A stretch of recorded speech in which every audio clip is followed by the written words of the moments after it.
Hi everyone, I'm back. Gonna splay out here like a lady on my carpet. I am a dying sunflower. Yes, darling. Summertime is here, so that means a bunch of foolishness is starting to happen and occur. Yay! Q&A part 2 with your questions on Instagram. Do they usually watch porn while in a relationship? Jumping straight into the deep end, I just want to put a disclaimer out, guys. Not every Japanese guy does all these things, and you cannot taint all Japanese guys with the same brush. It's not factual, just my experiences and my opinions. I've had guys that aren't very interested in being intimate any other way than being intimate with me, but then I've had guys that I openly know that they kind of watch on the side. In most relationships, it's kind of normal for guys to watch now and again when you're not available. Say if you've gone on a vacation, you're on your period, and the urge takes them, helps them reach that climax, then I feel like it's kind of normal, not just Japanese, but for any guy. If you disagree, let me know if your guy does not do it ever since they've been with you. But personally, I don't take offense. It doesn't bother me. Does it bother you guys? Let me know. Do you have insecurities about dating? Insecurity is too much of a strong word for me. If somebody likes me for me and they're not just dating me just because, you know, I'm a little fling on the side or for a good time, or, you know, they're experiencing a black foreigner for the first time, I don't want to be like a gimmick. They date me because they actually like my personality. I think men date a little bit differently here and are very good usually at dating. From my experience, they have been more gentlemanly, and it's not until the end of the night that I kind of get a hint that they want a sexual favor. That's how I feel. I don't really have any insecurities because they chose to go on a date with me, or they chose to be with me for a reason. It was something obviously that they found attractive. I don't let men get me insecure about things, and if they make me feel that way, that's when I dump their ass. How do you open your mind for dating in Japan in general? I chose to come to this country to live. Making that choice alone is a huge step. Already taking yourself out of your comfort zone, surrounding yourself with people who have a different culture, mentality, history, race, opinions, ideals. And I've already been exposed to very many different cultures and races from when I was young. It's like ingrained in me. We all have our like stereotypes and stuff like that, but I don't think it's as strong, and I'm not as biased as maybe some people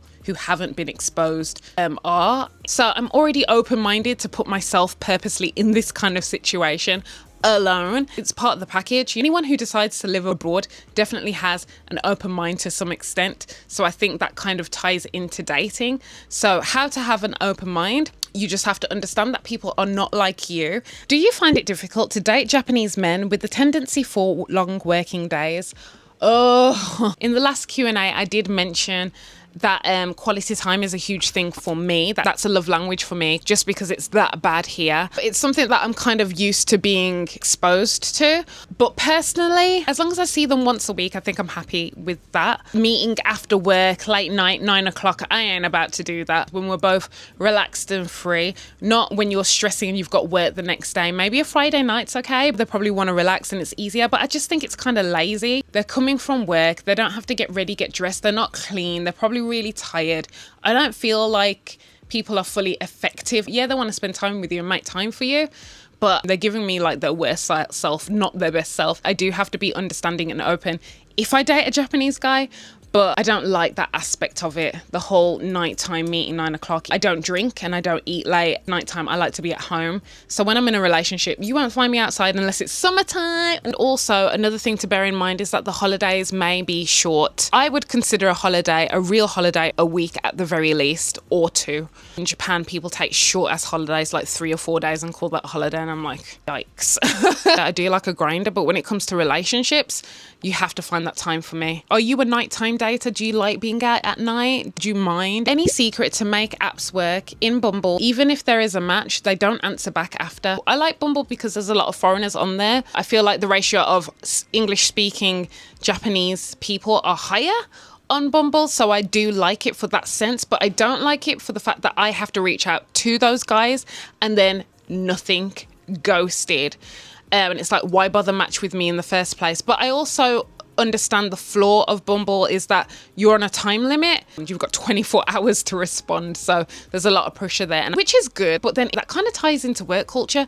If you're both busy and you work all the time, you ain't got time to check your phone for fucking Bumble. That's the last thing you're thinking about if you're stressed at work and you've got a project due, or you've got a test due, or you gotta go do something serious like real life shit. The last thing you're gonna do is like, oh, let me add on some extra time for the person who's matched with me. Nobody's thinking about that. So Bumble, you need to fix that. I know it's like part of its special gimmick of Bumble, but I think I would like it to become more like Tinder in the sense of once you've matched, you're matched, and then you can reach out to them. I've lost a lot of potentially good matches in the past because of that feature, and if you want to get those matches back, you have to pay extra money. So Bumble, you suck for that. Not cool. If they want to pursue you and talk back and respond to you, you can't control that, and you just have to move on and keep it pushing.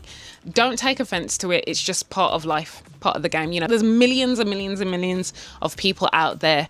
Don't worry about the people that don't give you the time of the day, because they're not worth it, clearly. Also, no, you're not the only one. This is a very common occurrence. I've experienced it many amount of times, and it's just best not to take it personally. Good luck. I was lied to and ghosted last year after dating a Japanese man for a month. How do you move on from that? Kind of the same answer. If somebody ghosts you, don't drive yourself crazy thinking why they ghosted you in the first place. Everybody has their reasons, and unless you ask, and even if you do ask them, you may not get the true answer. Why haven't they responded? Could have met someone new, they could be busy with work, they could be like mentally struggling, they could have drama in their life, they're not over an ex. You don't know the reason. Instead of driving yourself crazy, I just think it's healthy on focusing on living your life, meeting with friends, continue to date if you're comfortable. If you're not ready yet, don't date. Do things that make you feel good, work on your health, work on your happiness, go to beautiful places. Whatever hobbies you have or passions you have, you need to like water yourself. This is where you take care of yourself. Sucks being rejected, nobody likes it, but it's not the end of the world, and it was only a month. In due time, you'll be like, why was I even worried about that person, that random, that just ghosted me? And also, why would you be upset over someone that ghosted you? Clearly they didn't think you were worthy, so F them. So fuck them. Sorry to hear that, love. It sucks. You're amazing. Take care of yourself. Good luck. Oh, I love this one. Do you ever run into your ex-boyfriends later? It's overpopulated here in Japan. I dread seeing an ex. I really do. I dread it so much. But it still hasn't happened to me. In my 8 years of being here, I've not seen one ex after breaking up with them. Isn't that crazy? It's a blessing. I think there's a few I'd probably still say hey to. Maybe two that I've ever thought, I double dip. I've seen one, and it was his birthday. I felt bad for him because he had no one to celebrate his birthday, so I ended up hanging out with him for his birthday. He was a real sad boy, and that's kind of part of the reason why it ended. Generally, I am a very happy character, so I need someone that emits that kind of light. I take on other people's emotions. So if you're close to me or I care about you, I will soak up whatever you're feeling, you know? So that's why it's good to surround myself with people that give me energy, that are a good vibe, because I can't be doing all of that. So let me know, have you ever seen an ex out in public? Was it awkward? Was it interesting? Did you reconnect? Did you bang? Like, what did you do? Let me know, because it's funny. I'd die. Flirting in a Japanese way. What would flirting be in a Japanese way? Maybe just the way that they look, like the eye contact is like flirting. It's very subtle, I think, in Japan, and laughing and smiling with me. That's their flirting, you know. That's kind of like normal conversation. Maybe I'm a natural flirt. I don't know if I've become good at reading it or I've always been good at like microaggressions, telltale signs of somebody liking you. It's the way that they look at you, and you can just tell from the energy. When you're going through the door, they might hold you back or something and kind of usher and like touch, a little bit of physical touch, not too much, especially the fuck boys. Might hold your hand, might try and get a cheeky kiss, might try and take you to a hotel. But flirting's on all kinds of different levels. Most of the guys that I've dated have been a little bit shy boys. Cute. I find it endearing, but it can't be shy to the point that I don't know if they like me or not. It needs to be enough that I feel that they like me. Very, very subtle. Two ends of the spectrum. I've had like really full on, like I want to eat you, consume you. I love you. You're the best. Let me take you to a hotel. Or I'm shy, but I think you're beautiful. Which technology do you think will be super helpful in the future? I think I'll be more specific because obviously this is a dating Q&A. I have a love-hate relationship with technology. I think it's stifling authenticity. It's like being on a freaking conveyor belt. Flick, flick, flick, swipe, swipe, swipe. So I think it's kind of hindered our interactions, the way that we socialize and interact for dating. It's made it a lot harder because you see how many people there are and you think, oh, let me go for that instead of that. And it's not always a good thing. You know, it helps you filter to a certain extent, but I think the volume of people makes it a lot harder, if that makes any sense too. Because back in the day, people just used to go to the club or meet someone out in public, you know, in real time, in real life. And that's how they'd meet, not have like hundreds or even thousands of people to sift through and meet and quickly talk to. To benefit, maybe in terms of like language and AI, bridge the gap between language barriers. That's all I can think of. Like, what else could technology do, honestly? Like, what we're going to start doing, actually dating AI and not have real boyfriends and girlfriends and husbands. Like, if you can think of any good ways that AI can help with dating, let me know. Maybe they can create something that does a better job at sifting through your criteria. Can Japanese guys really put it down? I'm not going to generalize every guy to you guys. That is unfair. Just like I wouldn't want to be generalized as a black woman. Hot as anything, right? Body, hot. Face card, hot. Everything, fire. Dick, good size. Sex, honestly. And that's happened a few times throughout my whole life. But then I've had not as good looking, average size penis, average to small size penis. Sex, snapping, poetry of the body. Let me write a sonnet, all right, about that D. I really do truly believe it's about connection, the motion in the ocean, and communication. Had some of the best experiences with Japanese guys because I'm good at communicating and what I want. I think for the most part, the ones who actually care about you will do a good job. The ones that are just F-boys, selfish, trying to pound it out, not very good in the bedroom. The better ones are the real sweet boys. Hot guys get lazy because they're like, oh, I don't have to do much. She knows I'm hot. She's lucky to be with me. I don't have to please you. Fuck that. Like, listen to what I need and give me what I need. It's not just about you. Would you continue to date a Japanese guy if he has a small wiener? Japanese wise, I don't think I've dated a guy that has a small one. Just average, smallish, but not micro small. And to be honest, I've not had a problem. So I think I would. If you said micro penis, I think that's another level. And if I can barely like get my lips around it, we've got problems. I'm sorry, we can't. As long as you know how to use it, then I'm down. Then I'm down. What apps would you recommend to find a date in Japan? I live in Osaka. Hello to my friend in Osaka. I've already made a video about this. I'm gonna link it.